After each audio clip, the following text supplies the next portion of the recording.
There we go. Alright, so the puzzle is actually quite obvious, I think. Looking at the VOD anyway, there were some... I'm pretty sure the clues are there. But before we do that, I think last time we got ourselves a boat, so we need to get people on the boat. Look at that, what's the button? H? So this is our boat. We need 2 more crew members.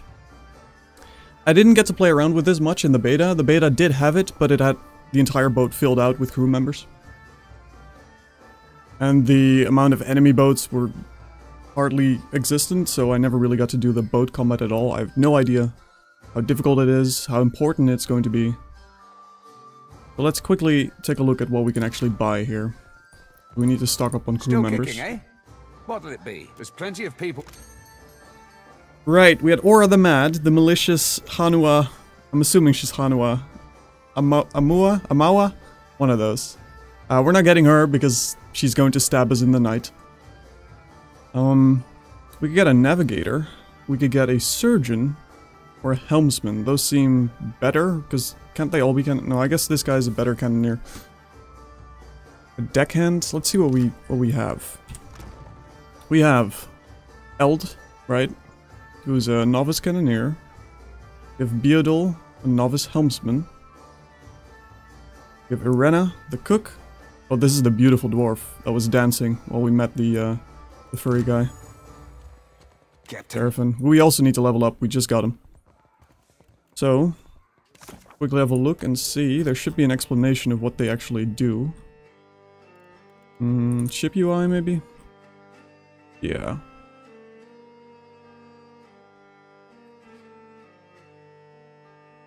Deckhands are required to perform any maneuvers in ship-to-ship combat. Seems pretty important. It will move slowly on the world map if there aren't enough deckhands. The boatswain counts as a deckhand. Coordinating actions. A helmsman is required for turning and jibe actions. Cannons cannot fire without a cannoneer. That makes a lot of sense. The surgeon increases rate of healing. Okay. Why would we need healing? We're not going to take any damage. No one takes damage on this stream. No one dies. That doesn't happen. The navigator increases speed on the world map, and the cook reduces food consumption while traveling. Navigator seems pretty good then. Depends how often we're going to run into combat. We have a cook. She's reducing our food cost. Which is currently 2 per... Is it only 1 that she's reducing? It's only 1? Can we not just put her somewhere else then? That doesn't seem important. Novice cook. Yeah, it only reduces 1 per day. We have plenty of food. We bought a ton of fresh fruit and rice the other day.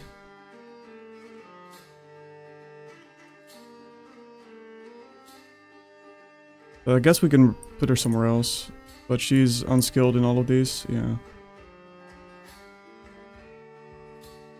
What if we just put her on a cannon? She's an unskilled cannoneer. What if she has a deckhand? Novice deckhand. Alright. We'll just make her a deckhand then. For now.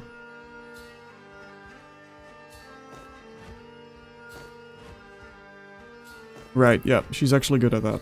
We'll make her a deckhand. That should increase our movement speed.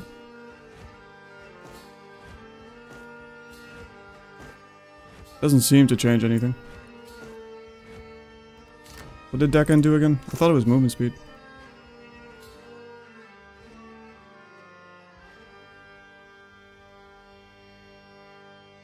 This music is great, by the way. It's very Witcher. Required to perform any maneuvers in ship-to-ship combat. Oh, it's only in combat. And if there aren't enough, it will move slowly. Right, so... Still seems useful. Although it says combat speed, that doesn't change if I put her somewhere else, does it?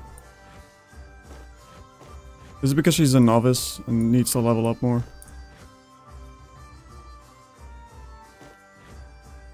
I want to see her stats. There we go. Oh, she's injured, that's probably why. How do we fix injuries? Injured for 6 days. Well, we'll keep her as a deckhand so she just levels up. Cook doesn't seem important right now. And we can buy... Still kicking, eh? What, there's plenty of... We can buy a cannoneer, we can buy a helmsman. We already have a helmsman, but he's also a cannoneer. He does cost more, though. So even though he's a beautiful dwarf, there's no real reason to get him. We already got a better dwarf. He's a surgeon. Considering one of us is currently injured, that's probably useful. She's fearless. I do like that. On the other hand, she is a dirty elf. These are all really cheap. Maybe it starts to add up. Seems really cheap. Yeah, we'll get the elf. I know. We'll get the dwarf to offset the elfness that we just got. She's a navigator. That seems useful.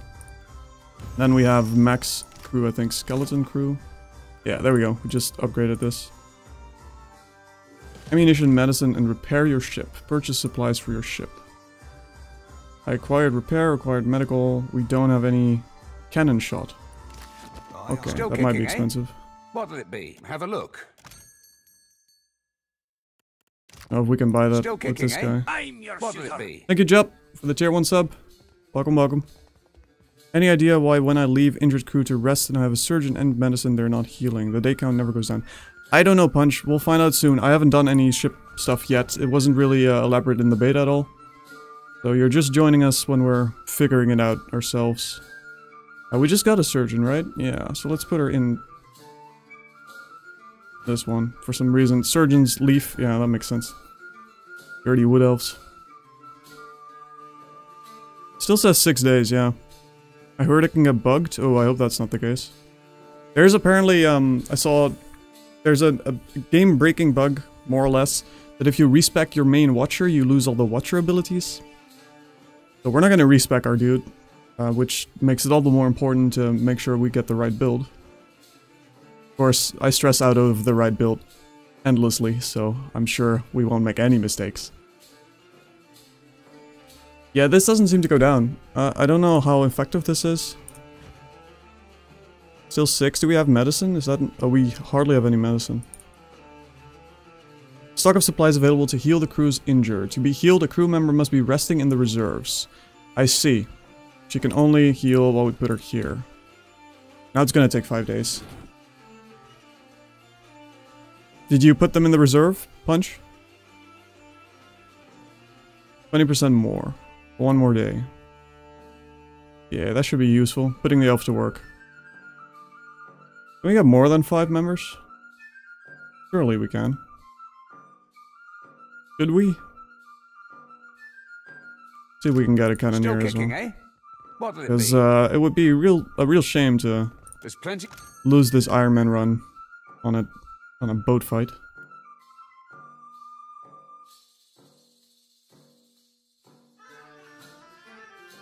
I don't think there's any point in getting the dwarf.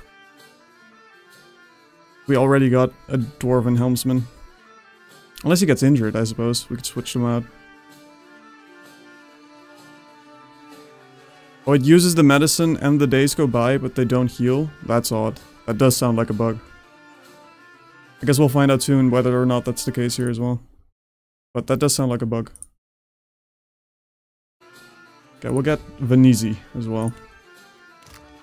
And we'll leave it at this. I don't know if I should have gotten this many.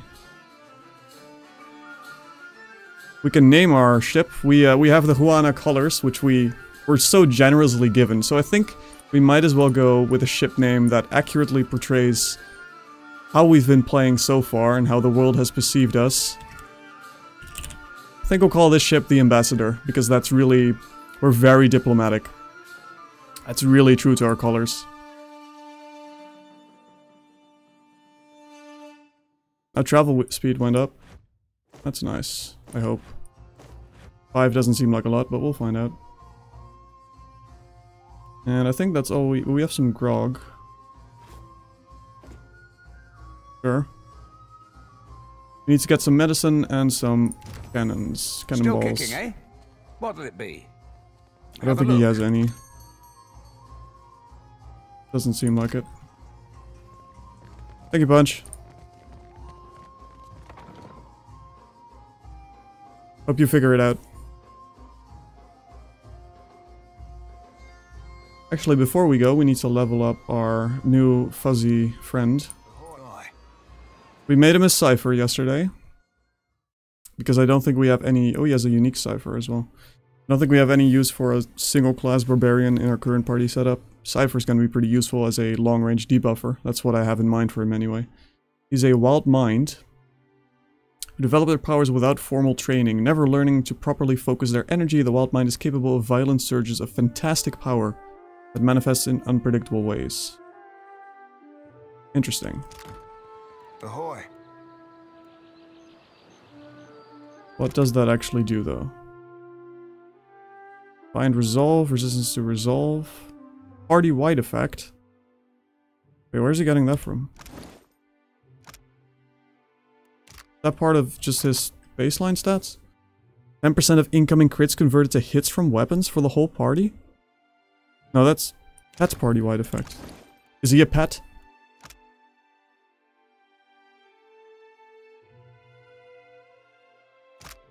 Oh, right. The cat is giving that. Never mind.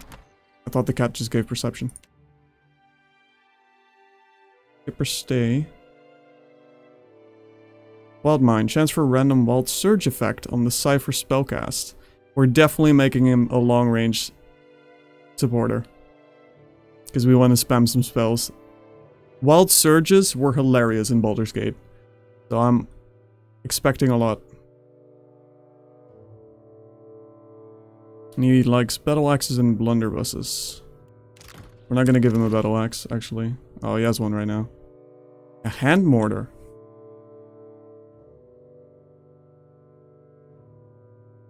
Basic attacks deal best of pierce or slash in a small AoE. That seems really good. Well... Okay, we'll keep him, we'll give him the battle axe then, just to get the dual wield reload time reduction. Because as long as we keep him at range, he's not gonna do any melee.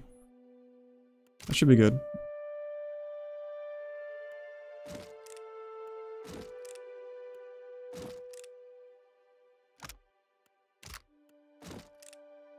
Accuracy is kind of low though on this. Inaccurate.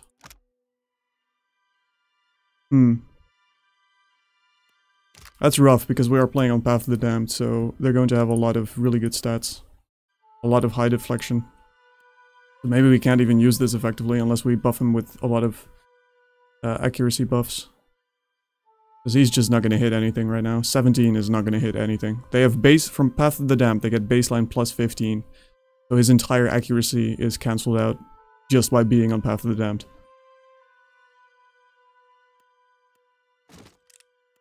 We'll see.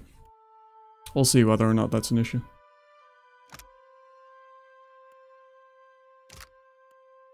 And I think we should give him some lower tier armor. So he's even faster. We could also sell a lot of this stuff, but we have nothing to buy it yet. We basically plundered everything on this island. We give him, let's see. Give him a robe. Maybe we'll give him the leather armor later on. What is Adair wearing? Let's give him... Let's give this armor to Adair. Better, right? It's quite good. It's quite good armor. Actually, it's... Isn't it better than what we're wearing? The same. Right. But ours has second chance. Right, okay. We'll do this. Captain, done and done. Now, let's level him up. So what skills does he have right now? Very high bluff. No athletics yet. No, one point of athletics. We'll do one more. Really enjoy your videos, man. Improve my Slayer game immensely. Haven't witnessed this much theorycraft since my WoW days, so I'm really enjoying the PoE vids. Nice. Nice, I'm glad. There will be a lot of theory crafting if you are watching either my YouTube channel or my Twitch streams. I really like theory crafting. I'm a big nerd, turns out. So, try and optimize as much as possible. And luckily, one thing I really like about PoE so far, for instance, this system, the passive skills, I really don't have to worry much thus far anyway, about optimizing my attributes compared to my conversational skills. That's an issue in the first game, that's an issue in most CRPGs. In Baldur's Gate, for instance, I'd really like... what are the stats in 2nd edition D&D? Isn't it just willpower? Like Charisma, for instance, is a terrible stat when it comes to combat in Baldur's Gate. But you basically want it to make it a dumb stat if you want to be good at the higher difficulties. Luckily, this game seems to have solved that much more than I've seen any other CRPGs do in the last couple of years, at least. Anyway, we'll give him athletics, and we'll... Ooh, he has metaphysics. Let's do metaphysics. We have no one that actually specializes in this yet. Also, I want to pay attention if they change this. Since the beta, this party assist. I want to know what the actual number is for this. Because I'd actually like to do a guide for this game, going over... I've played the beta a lot, so I know the combat quite well. I know a lot of the ins and outs regarding buff stacking and damage rolls and such. But things like party assist, I haven't messed around with at all in the beta. So I'm curious how much you're actually getting. This is 7 plus 5 from party, 2 from self, so that's just 100%. But I don't think it's always 100%.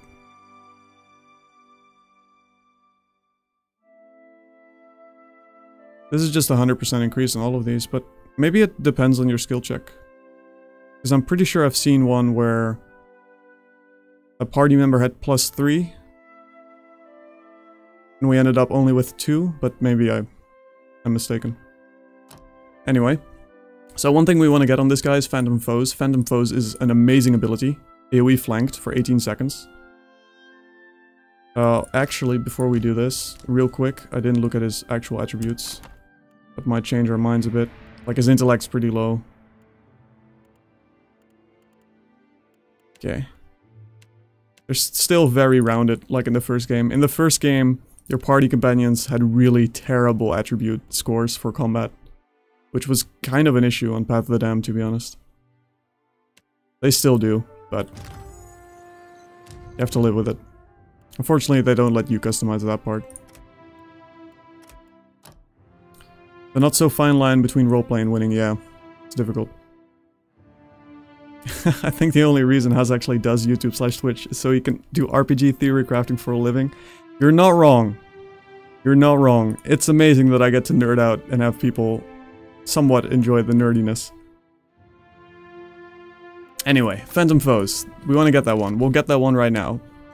Once he levels up. From the first level, Antipathic Field is amazing, or at least it was in the first game. I'm pretty sure it's still really good here too. Valorous Echo, Strong Insightful, that doesn't matter. We already have plenty of insightful buffs. Too many insightful buffs. Can you be too insightful?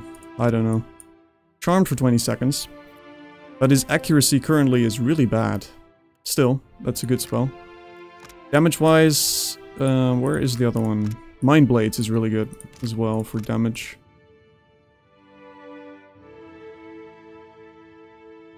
Could get Ice Strike. Ice Strike was quite good from the first game too. We'll do that. We won't focus on damage much on him, I think.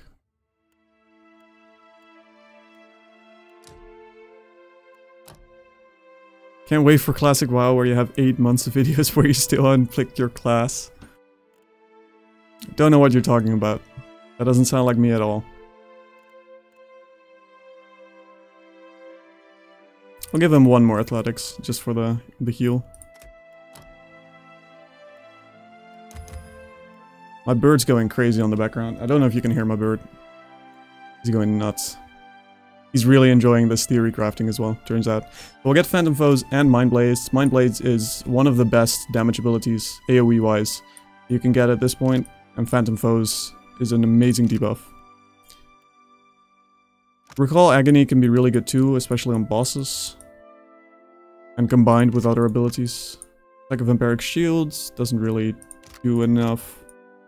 Amplified Thrust. These were a lot more important in the first game, when the interrupt system was different. Yeah, we'll stick with this for now, and then next level we'll get some passives. We're gonna go get Draining Whip, because we're not gonna focus on damage on him, we're gonna focus on debuffing mostly. So I'd rather have more focus gain. Plus, we want most of his damage to come from things like Mind Blaze and not weapons.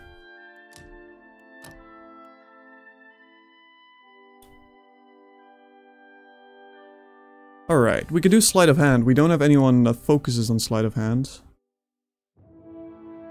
And those might have some interesting skill checks. I'm not sure to what extent sleight of hand will be important in this game yet. Let's do it. More metaphysics. And I think we'll get Draining Whip. Curious, we could do two weapon style, or we could do one-handed style. We're not going to do two-handed because those are too slow.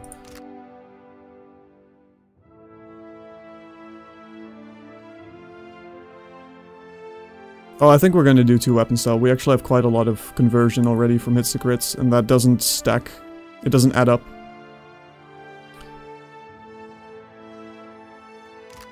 Still really good though. This is going to be... I don't know how many conversions we have, but it's probably like 15% is what it's going to end up currently.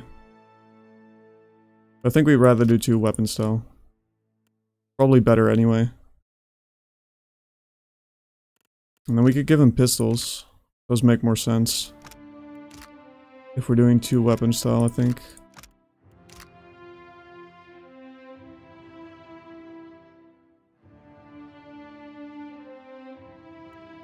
Or ones, maybe.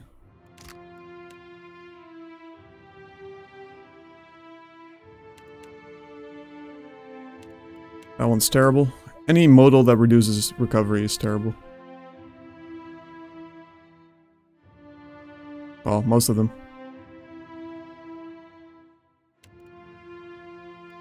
Yeah, I think we'll just give him pistols. We do have Zodi also using pistols, but right now we have so many pistols.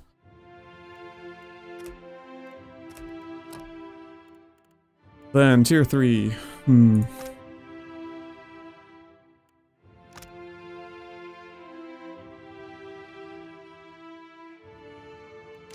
I don't really remember these. We'll have to look at them. Oh, Pain Link might be good. Cast time's quick too. Long recovery, but they all have long recoveries. Oh, Ecto Psychic Echo is quite good as well. It's more or less does the same thing as Pain Link in how you use it.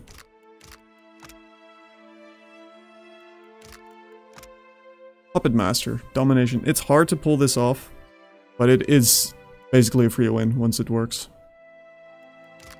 You know what? Just because it's fun to use, we'll get that.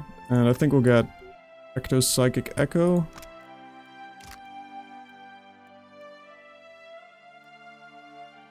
It's 10 seconds versus 12 seconds.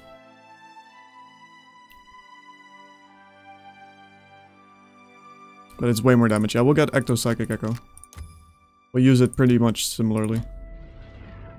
And that's Seraphin, right? That's his name? Seraphin. Excellent.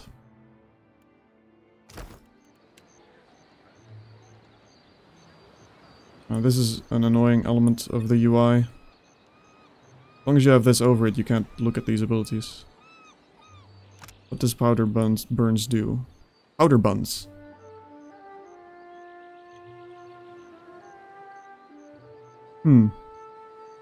Yeah, that's not very good with this current absolute terrible perception. I gotta check if this is not overlapping through the webcam. Seems fine. Okay, we'll leave his modal off.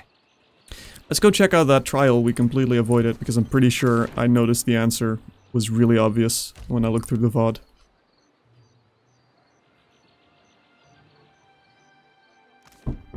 We even read the clues when we went through it. I suppose it's true what they say though. Once you're streaming, or you know, your perception is completely gone, right? You start failing all your perception checks.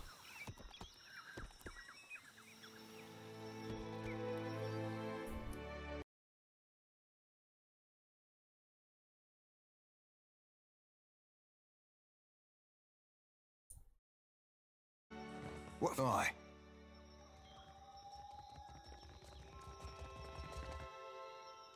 Oh right. Skipper Stay is from the inn. So that's not related to him at all. So we did rest before we stopped last time.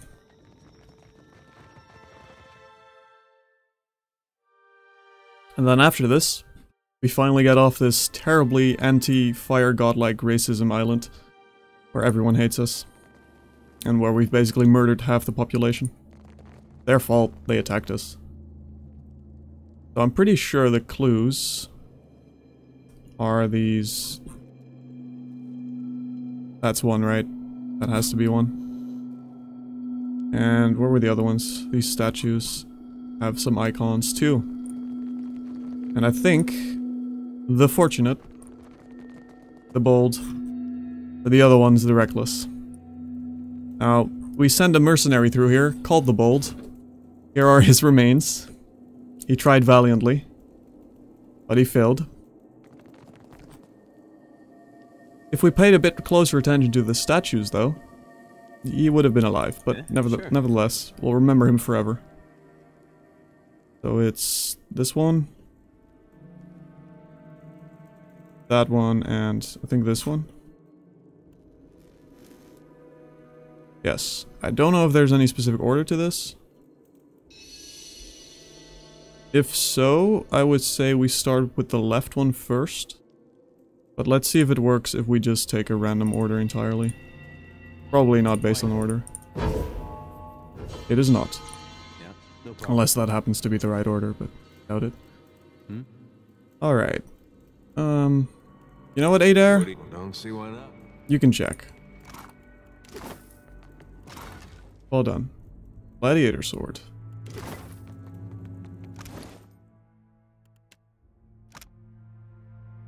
Grant's Scrim. An ancient technique for balancing defense and offense. Enhances melee damage and deflection when wielded with a shield. Excellent. None of our characters are using shields.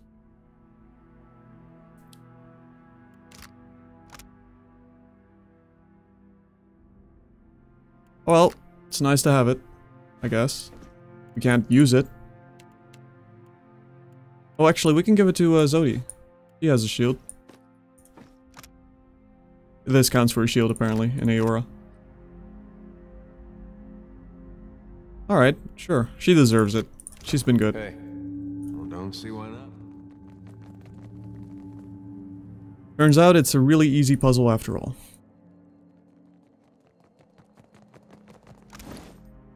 We also got some potions back, right? From the, Valiant Mercenary.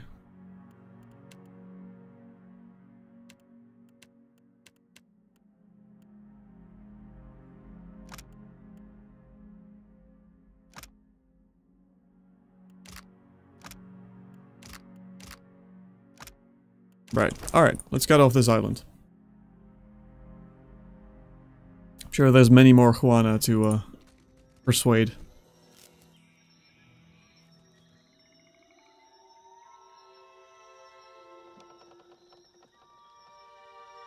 Isn't it such a pretty game, though? I really like this art style.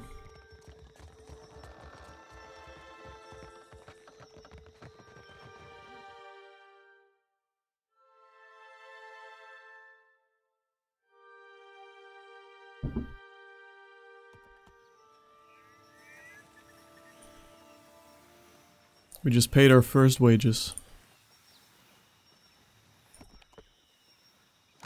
11 money. I don't know what the currency's called. Oh wait. I messed up.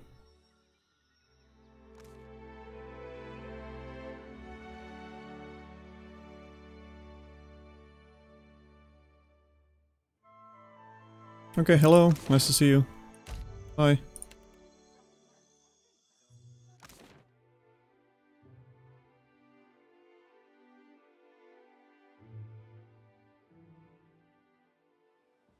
And we're on a boat. Let's look at our deck.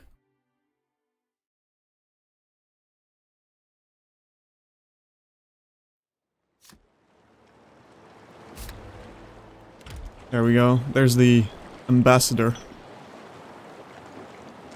With the Juana sail. Isn't it beautiful? Can you talk to people on here? I assume so. This isn't voiced! They lied! It's not 100% voiced! Ahoy, Captain. Terrible. Truth be told, Ferrante half expects us to get our asses blown out of the water at Fort Deadlight. Fortunately for you, I have this bad habit of beating the odds. Of course, I do that by way of good old traditional chicanery. And the most important part of any hornswoggle? Solid planning. Well, that and surviving. So I think we have two options right now. We can go to the capital and talk to the queen, or we can do his quest. Considering he was kind of being a bastard, forcing all those memories in her mind last time, we'll leave him for the time being and go visit the queen first, I think. But Fort Deadlight is where he wanted us to go. Can't remember why, but I think because of the captain, right? Benweth? Wanted to go kill him. Deadlight's a tough coconut to crack. But if not cracking, what are nuts for? I think this calls for a clever approach. Smart play for crashing any party involves scavenging yourself up an invite, and then dressing to impress. Right, we are going to get back to this once we get enough streetwise. If we can. No, Captain, they do not. He rubs the bridge of his nose and sighs. Looking the part in this case means hoisting colours identifying us as Principe. His left ear twitches. Don't have to tell you how dangerous such a bit of fabric can be if the wrong person catches you flying it. I'm all ears. Okay, Later. I think we can get back to this once we actually go for this quest. And by then, I think we'll have enough streetwise for maybe the smart plan.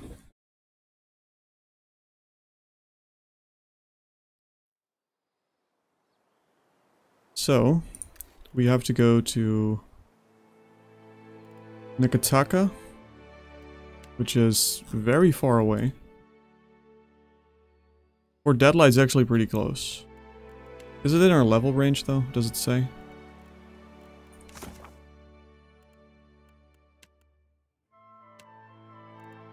Yeah, it is.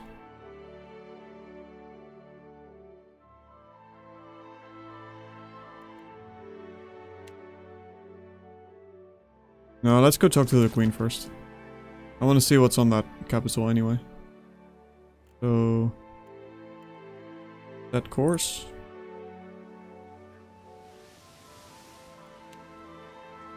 Hang on. Found ourselves an island.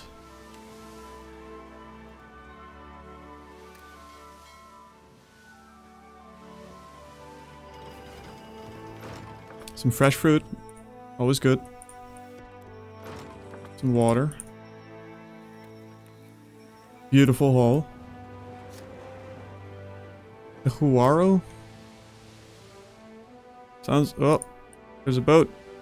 It's a trading company. Okay. We're sailing past a reef when Beodol... who's Beodol? Oh, he's the dwarf. He's the helmsman. Shouts out, pointing to port. There lists a ship stranded in the middle, perched on a narrow shoal. It tips and rolls with the passing waves. Hanging from its mast is a blue flag showing an image of a crescent moon sinking beneath the waves. The crew gathers around, murmuring in low, excited voices. Eld Engrim rushes to the railing. Our cannoneer. Captain, that's a gift-bearer ship. No telling what sorts of treasures it's got. Venezi snorts. We just bought Venezi. It's nice to see they have actual little flavor text as well. Gift-bearers carry sentimental junk, worthless stuff. No, that's a smuggler ship. It's a classic disguise. Little Lueka spits into the water. And it's a fucking stupid one. Gift-bearers only visit landlocked settlements. That's a trap. Let's see. Prepare a skiff, we'll have to row it and climb the hull. What was that about gift-bearers? Ready the guns, the cannoneers need practice.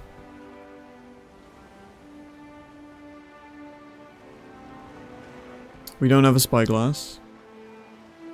What was that about gift-bearers, Venezi? Venezi fixes a pensive frown on the wreck. No offense, Captain, but the servants of Ondra collect things people want to forget and consign them to the sea. Anything gift-bearers might be carrying would be stuff nobody wants. Sounds like stuff I would want. Thoughts? Sodi? My sickle cuts through smugglers just as easy as any kith. Easier, maybe. Licking her bottom lip, Zodi studies the seemingly stranded vessel. Hands on his hips, Seraphim grins. I don't need to ask anyone else. Adair has been terribly disappointing to us. He lost us our first crew member at the start when we were saving a crate. Like, I mean, Adair clearly noticed him. He didn't have any hatchets for us when we started, so his opinion is worthless to me. And the other two, we could ask Aloth. Let's ask Aloth. He's a bit of a coward, though. Aloth rubs his chin. I've heard rumor that some gift bearers operate as smugglers on the side. I suppose it's possible they're carrying something of value. Alright, we'll go in. You row the skiff above the reefs, the waves tossing it, the bottom of the small boat occasionally scraping across the jagged structure below. You tie off on a snag of coral next to the wreck. The water is rough and the hull slick with brine, but you're able to find perches between the shifting planks. Climb up. You row the skiff above the reefs, the waves tossing it, the bottom of the small boat occasionally scraping across the jagged structure below. You tie off on a snag of coral next to the wreck. The water is rough and the hull slick with brine, but you're able to find perches between the shifting planks. Pull yourself up, using bent planks and barnacles for holds. Okay. You've almost reached the main deck when a wave slams against the ship. You hear a crash from somewhere below as the vessel rocks. Your legs slip out from under you, and your fingers dig into wet lumber. Your grip holds. Once the ship settles, you resume your climb and make it safety to the deck. Why does it say Aloft succeeded? Okay, so we got 7, 2 self, plus 5 party assist. Oh, I guess it's a check for our lowest level character, maybe? Because we have way more than 2. We have 5. Yeah, so it's the lowest level check, I assume.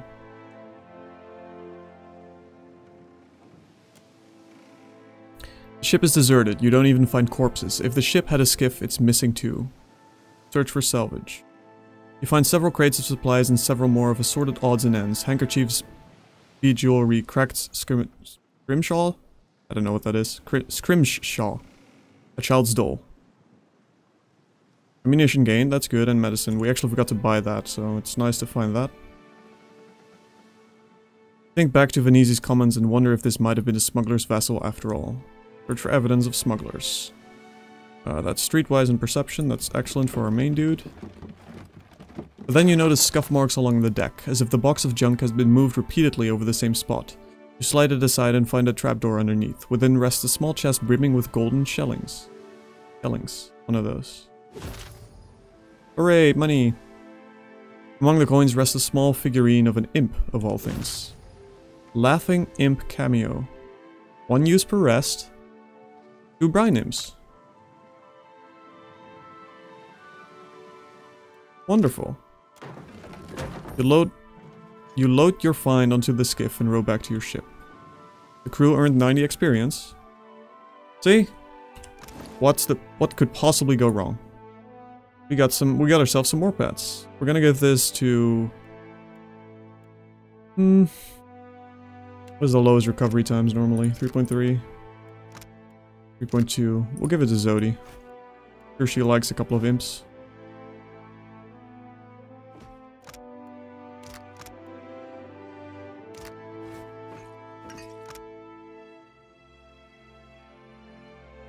Let's keep our immunity to poison. Who knows? Might be useful.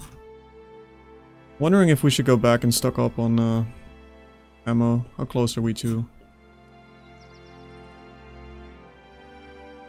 Not at all. Let's quickly get some ammo before the inevitable combat happens. Gunpowder. Wait, what's gunpowder for? It's different from ammunition.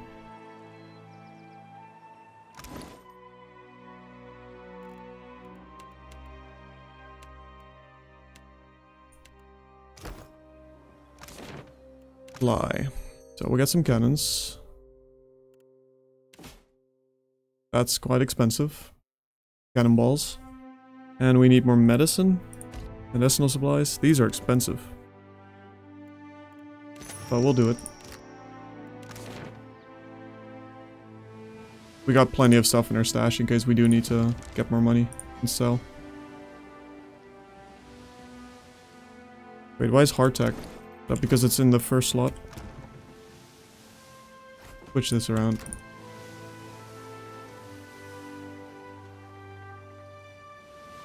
The ring of a bell, comes to you on a cold wind. The ring comes again and again, until soon the air is full with the sound of 1,000 bells ringing all at once.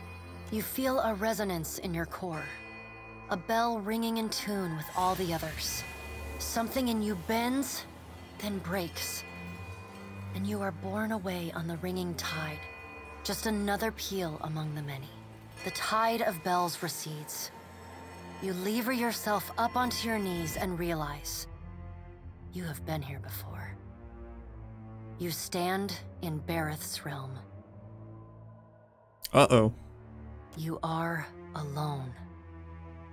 And then, you are not. What could go wrong? An indistinct figure stands before you, flickering between forms like a fire-cast shadow. A fixed, taunting grin. Bottomless black eyes. A yawning chasm in the earth. The aspects of Bareth, the Usher and the Pallid Knight, shift in and out of focus. And at their back, 4 indistinct shades hover.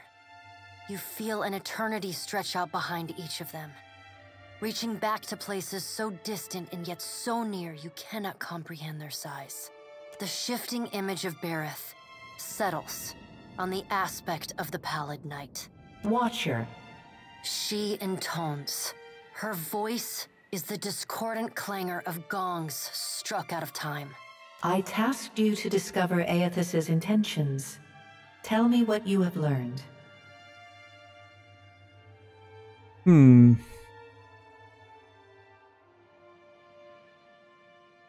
Shady.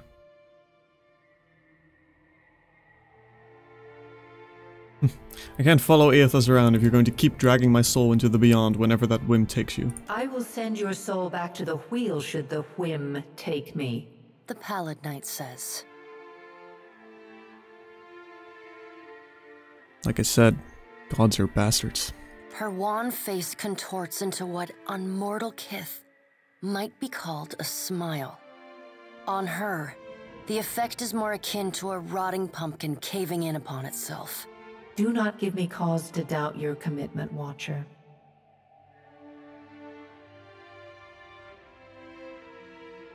He's draining souls from the veins of luminous Adra. The Pallid Knight knits her brows. He does not seek to return to the beyond? Intriguing. Her sickly pale skin pulls tight across the bones of her face, as if the shell of this aspect does not quite fit the impossible creature it contains. The figure nearest Bareth dissolves and reforms in the image of a thin-lipped, ancient crone, whose face has felt the melting kiss of fire. The goddess Wodica strides forward. Well, it's a good thing we're a fire godlike. She seems to be a fan. Does Aethys frighten you, Bareth? He should. Magran subdued Aethys's influence once before, and yet he returned. From out of Wodica's shadow shuffles a hunched, bald man you recognize as the god Scan. His skin is mapped with swollen lash scars, and breath whistles through the ragged hole in his face where his nose once was. He does not speak, but stares up at Wodica, with naked loathing plain on his ruined face. Wodica steeples her long, knob-jointed fingers. We must annihilate Aethys now, before he makes a rash decision we cannot easily annul. She casts a sly look at the Pallid Knight from the corners of her eyes. Come on, Laura Bailey. Step it up.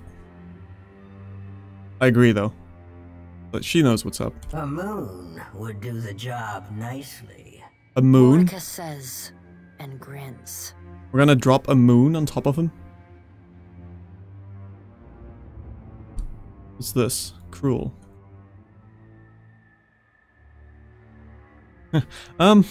Pretty sure we need that. You would destroy Eora for what? Spite? Wodica stares at you down her long nose. I would destroy it all in the blink of your wide eye if I believed it would benefit me. Empires can be rebuilt. Souls can be reforged. Do not forget it. The figure beside the aspect of Bareth flows forward in a swirling cloud of ash. The ash falls to the tiles and reveals a molten-skinned woman, leaning on a monstrous, wicked-edged broadsword.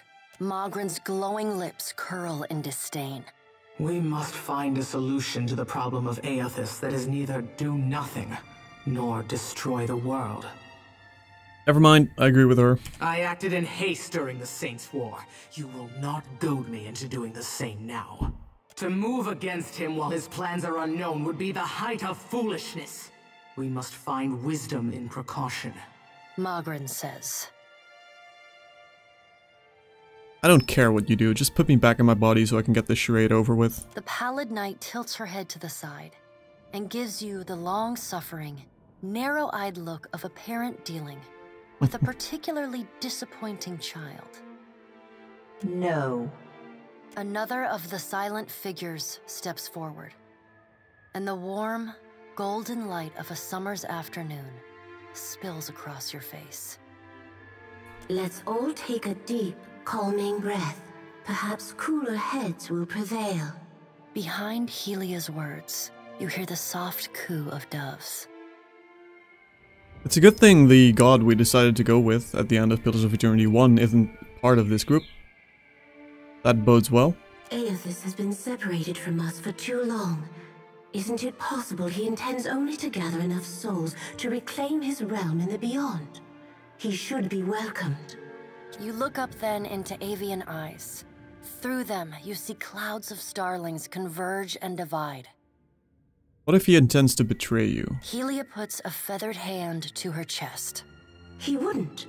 Betrayal is not in his nature. Scan shuffles forward. Yes, yes.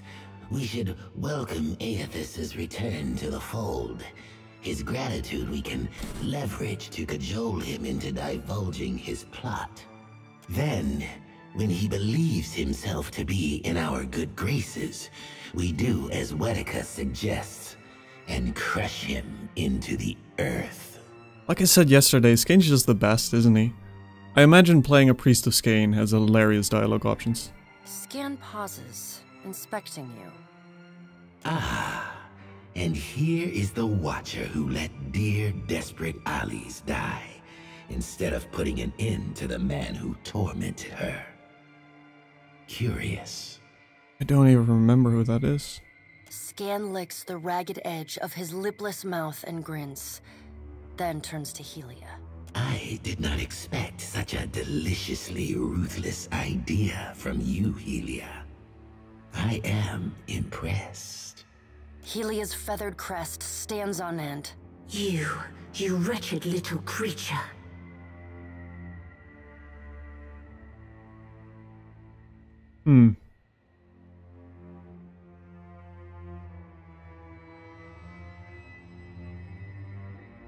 He's too dangerous. You have to destroy him. His vessel may be destroyed, little Watcher.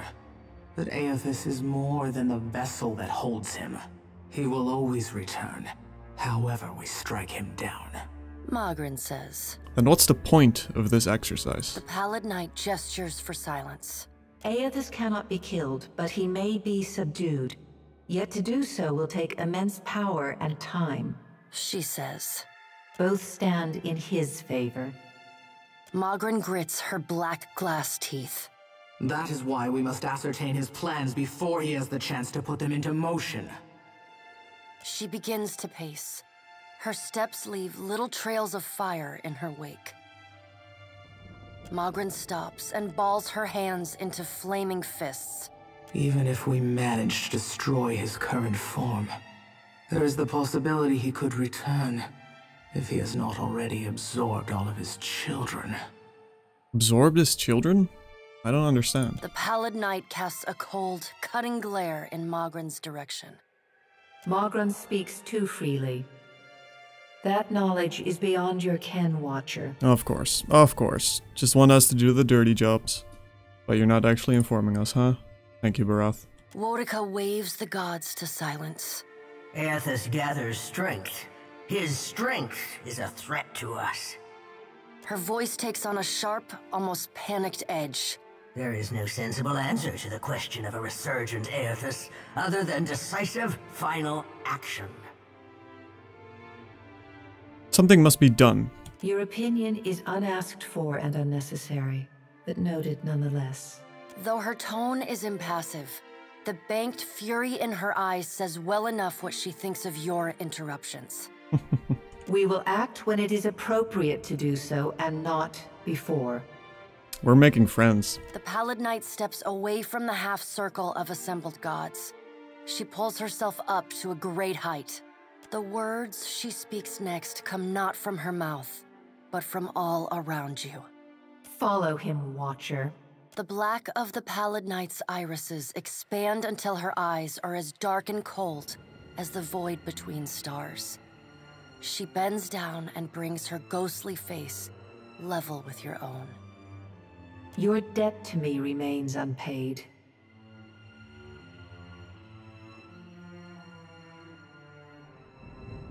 We'll see about that. She stares at you, unblinking. Like a needle drawn to a magnet, you are pulled toward her one compulsory step at a time. Helpless to resist, you tumble into her impossible eyes. You fall wildly, endlessly, unable to find your bearings or slow your spin. And in the distance, above, no, behind you, comes an insistent ringing. You angle yourself toward it, searching for the sound. A small silver bell appears just inches from your fingertips. You reach for it, straining to still its interminable ringing. The moment you touch it, your soul slams into your body with all the force of a fall from the top of the sky. You blink open your eyes and find yourself on the floor of your ship's cabin, alone.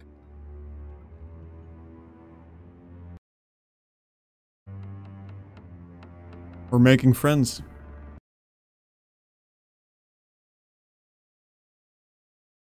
Very powerful friends.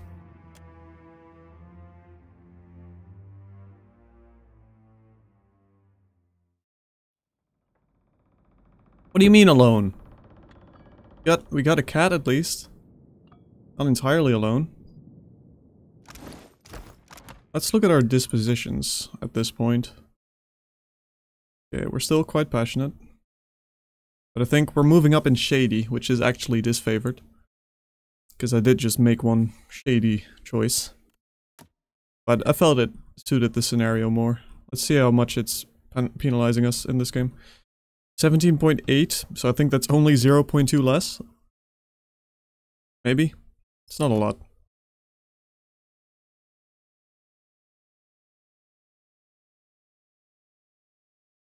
Okay. Can you craft cannonballs? Let's find out. No. Unless it's under explosives. No. Unless there's a different menu for it, but this is the crafting menu, so I guess not. That would certainly save us a lot of money. See what we have in our white cape. No capes. Plus we'll burn whatever cape we wear. How does that work with a fire godlike? Sure, it's harmless. Letter from Alfra. Hey, I hope this letter finds you in good health. It has been many summers now since you first arrived in the Gilded Vale. Much has changed in those years for both of us. I do not know if you remember me, but the day you came to my door is not one I will forget. For months afterwards, I wrestled with my faith and my fear. And still the gods have blessed me with a son. He is healthy and strong, and already so curious. All of Gilded Vale dotes upon him. I have told him of you. He asks constantly after the Watcher who restored his spirit, and hopes one day to meet you. Until then, know that we keep you in our prayers. Your most grateful servant, Aufra. See, once we extend to godhood, which we're gonna do, we're gonna kill all the other gods, and we're gonna take over their place. I'm sure that's an option. We're definitely doing that. We already got our first disciple. Isn't it wonderful?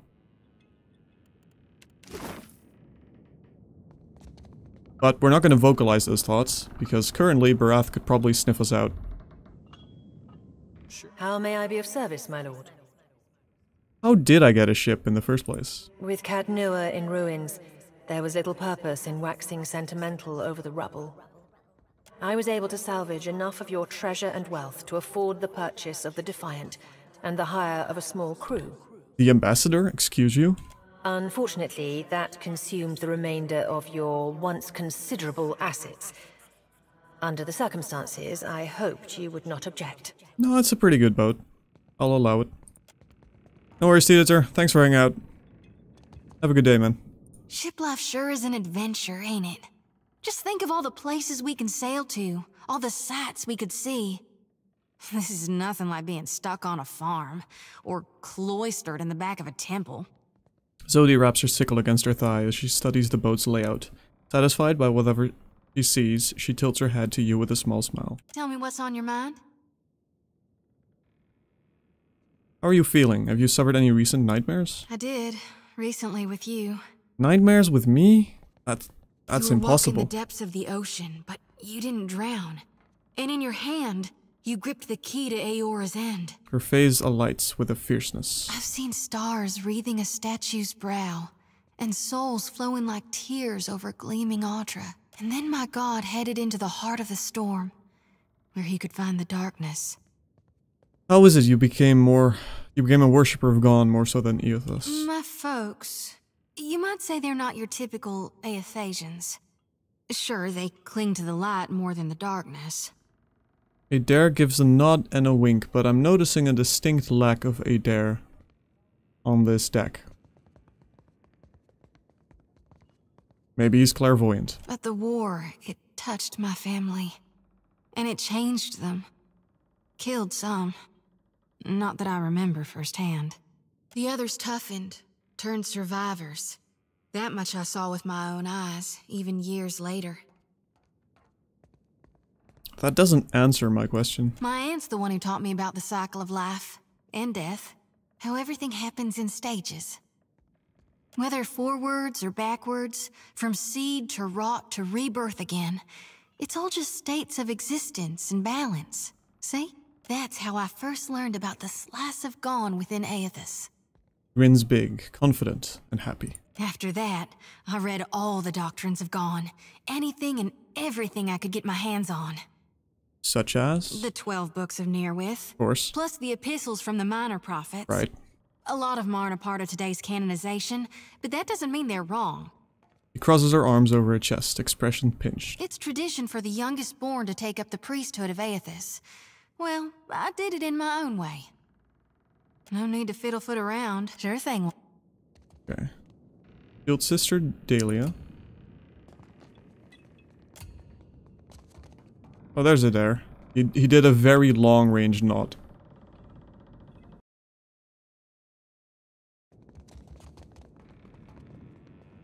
Thank you again for maintaining my story in front of Vanessa and the others. He gives you a grateful smile that fades almost as quickly as it appears. I didn't enjoy deceiving them, but it seemed simpler than the alternative. Irked, Zodi runs her tongue over her teeth. Oh, she doesn't like deception. Skullduggery.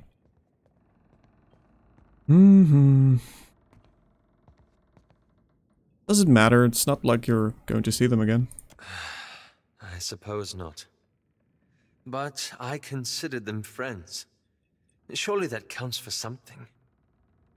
Remind me, what exactly were you doing out here? After we parted, I set out to destroy the Leaden Key. It's controlled us for too long. I wanted to free Kith from it. So this is because of a choice from Pillars of Journey 1. I'm pretty sure the alternative route would have set him on a path to take over the Leaden Key instead, I think. Not sure. So for 5 years I've been tracking down Leaden Key circles, searching for the places where they operate in secret. He knits his brows. Trying to undo them. You're doing the right thing. Don't forget it. He gives you a wan smile. Aloth hums approvingly. The task has been more difficult than I anticipated. How so? I don't think I fully understood the weight of the decisions I would have to make. Or the burden of living with them. It was much easier when I only had to follow someone else's lead. My father's, Theos's, yours.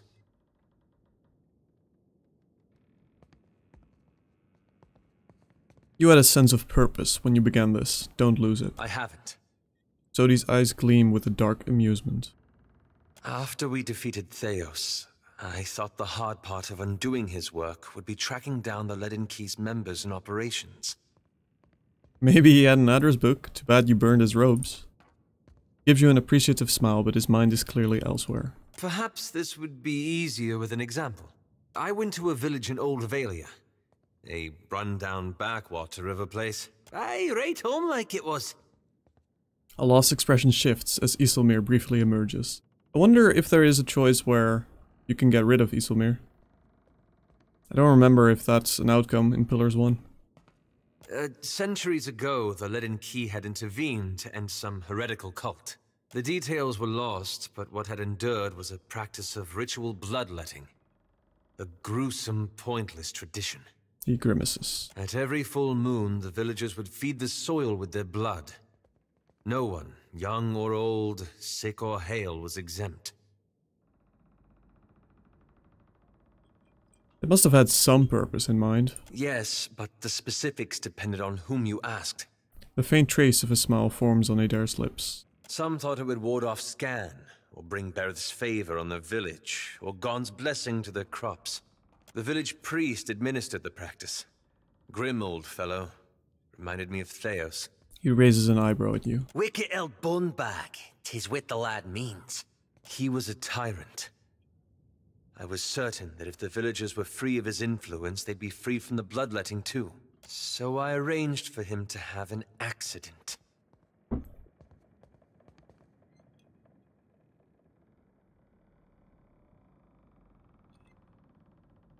Trying to think what our character would say here. Clever. I thought so.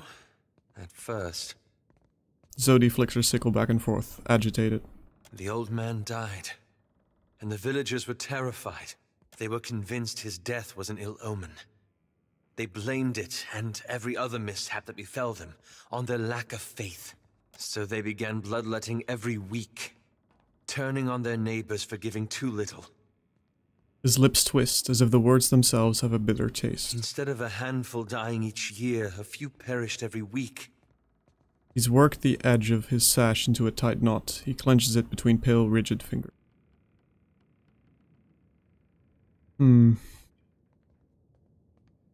If you barely understood this ritual, how did you expect to stop it? I had to do something, didn't I? Turns to you with wide, anguished eyes. He pauses again, untwisting the sash at his lap. I keep wondering what I might have done differently, or how I could have known better.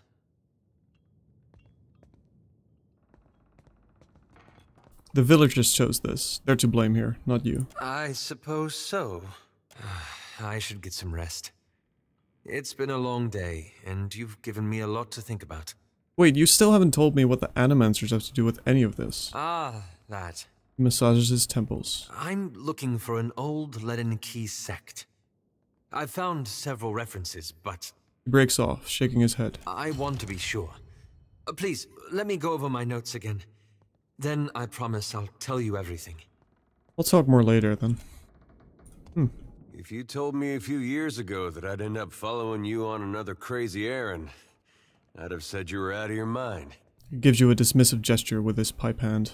Not because I got anything against you, more that trouble seems to come looking for you wherever you go. Yet, here we are again, probably on our way to die. Well, you already did, but me, I mean. Thanks for the vote of confidence. Hey, I'm here, ain't I? Could have taken one look at that big footprint and decided on a nice long vacation in Raid Saris. And wouldn't you know it, this time is shaping up to be crazier than the last one. There's something accusatory behind Idair's eyes. But I gotta say, I appreciate how you've handled things. Times like these, staying decent's not as easy as it sounds. Not that I don't got questions about your moral fiber, but you've surprised me. There's no point to any of this if I have to sacrifice my beliefs. And there's something to that.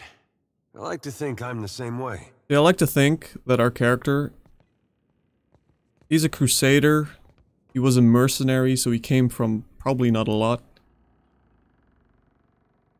He's a Crusader now, a fire godlike, so he probably wasn't treated great. Came from Old Valia, so there's a lot of merchants and such there.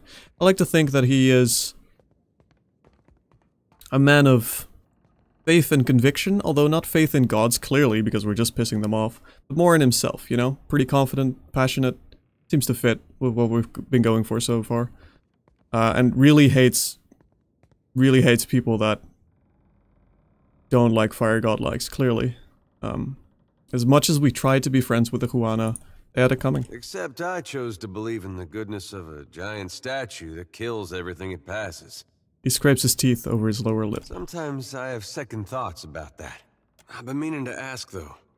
How is it you never seem to lose your way through all this? What is it tells you you're on the right path? I have strong feelings about everything.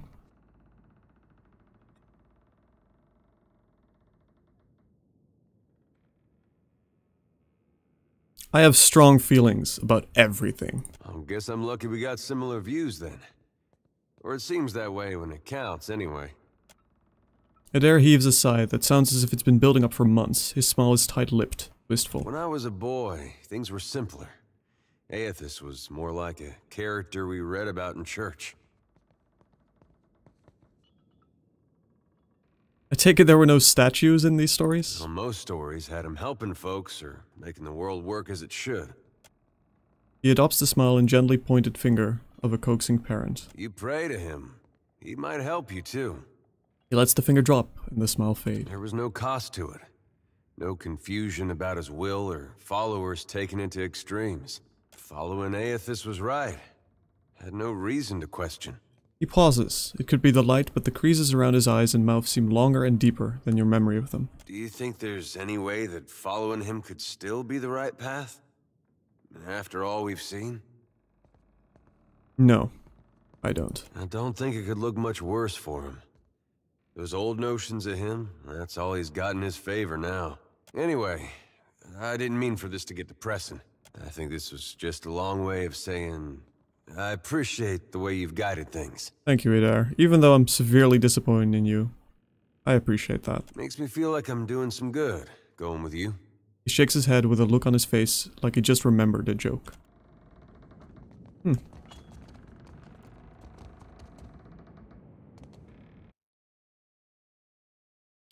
Back to sailing, I assume. Yep.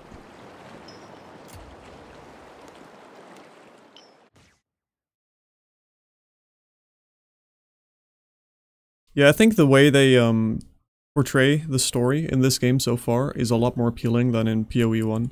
PoE1 was very front-loaded with exposition. And it actually kept, interestingly enough, it was front-loaded with exposition, but they kept most of the god-related things secretive, even though it's certainly one of the more interesting elements of this setting. And I don't think, I mean, I can't really say because I did play PoE1, but I imagine for people that didn't play PoE1 or didn't finish it, this is a pretty good introduction to things. It gives most of the atmosphere off quite well at the start. Let's land here and have a look around. So this is going to be combat. Caverns of Zor... Oh! Dagger Wilfruth. Weefruth. Here we go, I guess. Eld Ingram points to a dark spot on the distant horizon. Captain, a vessel approaches. You squint to the horizon and see unfamiliar colors snapping in the breeze. Let's see how this works. They only have 4 crew members. They have a bigger boat. Can we take their boat? I think they have a bigger boat. Maybe not. Full health. They're a lot weaker, but they can store more people. Cruise throws, okay. Close to board, give no quarter charge. I don't know how this works.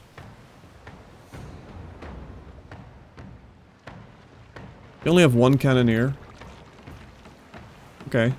We have 2. Let's fire at them.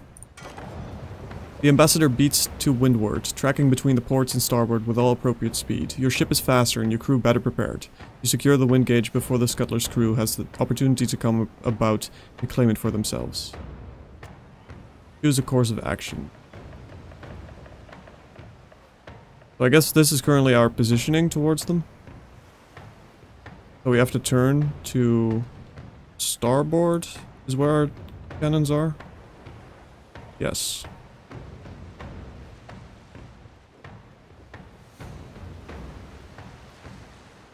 Okay, let's do that. At least, I don't... Does that mean it's going to line up starboard with their ship? I assume so. The ambassador executes a smooth turn to starboard. The enemy crews scurry to their stations in preparation for maneuvers.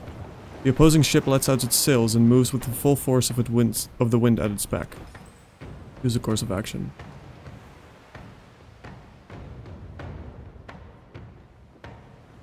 Wait, why can't I fire? So, okay, we had to turn to port because our cannons are on starboard. We actually had to turn the other way, I guess.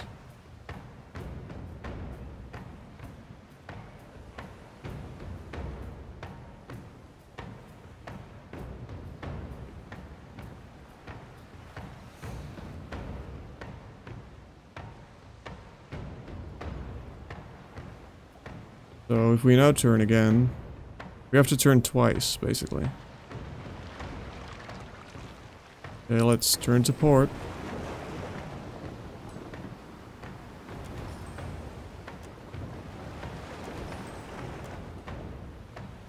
Turn to port again. Are we... I don't know what happens when we get to the last point. The enemy crews scurry to their stations in preparation for maneuvers. The opposing ship lets out its sails and moves with the full force of the wind. Move the scuttler. Okay, we just go into round 2. You hear the sound of the enemy's ship's boat swaying over the sound of the water, ordering the crew to their stations. Sailors climb the rigging like spiders and let loose the sails. Can we now fire at them? Now we can. Fire the starboard cannons. Only 31% chance.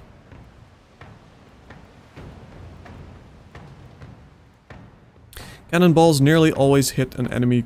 Okay, that's not 31, I guess, then. Enemy ship's hull and have a low chance of dealing sail damage. Okay, that's what it is. Or below deck crew damage. Chain shot. Targets an enemy ship's sails and has a low chance of dealing above deck crew damage. Grape shot. Targets an enemy's above deck crew and has a low chance of dealing sail damage. Okay, let's do a grape shot.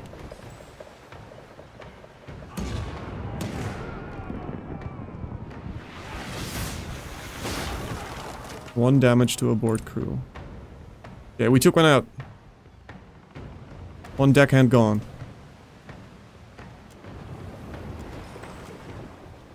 Reloading. Okay, hold position.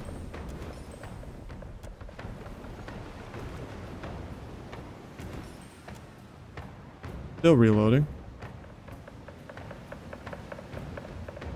I don't care about the positioning, I don't think so. Right? I'm just... Hold position. Fire. I want to take out all their crew members. It's only 3 more. So let's do another grape shot. Oh, missed. Wonderful. If they come on board, it's fine. We can beat them up very easily, I assume.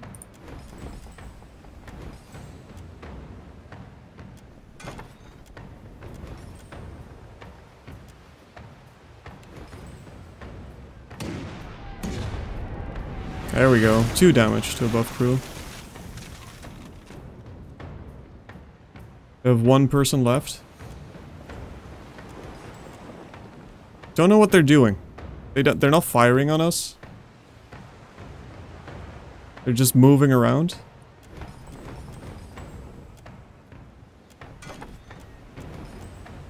Fire again. There we go.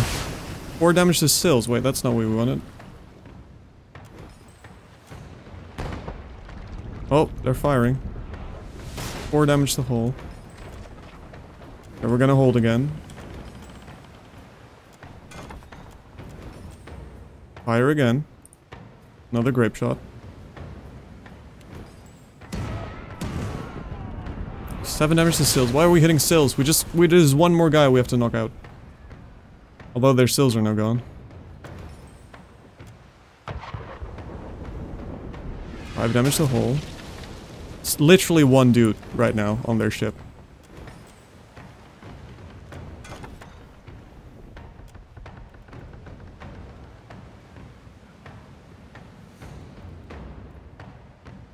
Low chance of dealing Sill damage or below deck. Low chance of dealing above deck. Grape Shot is above deck. He's... Oh, he's below deck, that's why.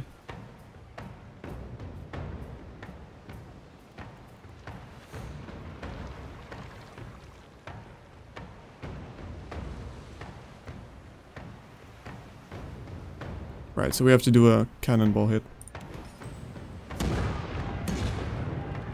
There we go. Below deck crew. Your cannon fire tears through the enemy ship, splintering the hull and shredding the sills. Before you have a chance to celebrate, the enemy ship abruptly explodes with a deafening boom. Your cannon fire must have found their gunpowder source. I really wanted to take the ship. Oh well. Fire engulfs the enemy ship, smoke black and acrid spirals into the sky, water floods the ship's hold, and the flaming vessel soon slips beneath the waves. Wiped from the surface of the sea as summarily as if it had never sailed at all. 10 morale gained, 660 experience, 2 sailor experience, and we gained a rank. You need to sail close and board them for that to happen? Really? You're not just... But if you kill all their crew members, doesn't that make it pretty easy to take the ship? You need to get close? Okay, we'll do that next then.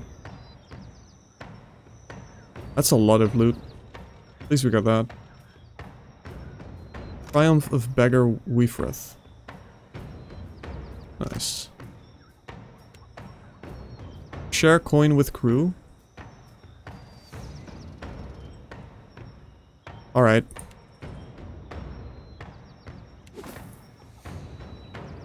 You knocked out the sill so you could have gone on the other side and sailed close to them to board them? Okay, we'll keep that in mind for the next time. We got some...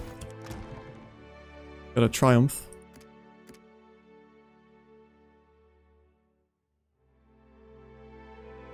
Took a bit of hull damage, but that's about it. When do you repair? Repair supplies deplete hourly as the crew mend the hull and... Okay, very well. See what's over here.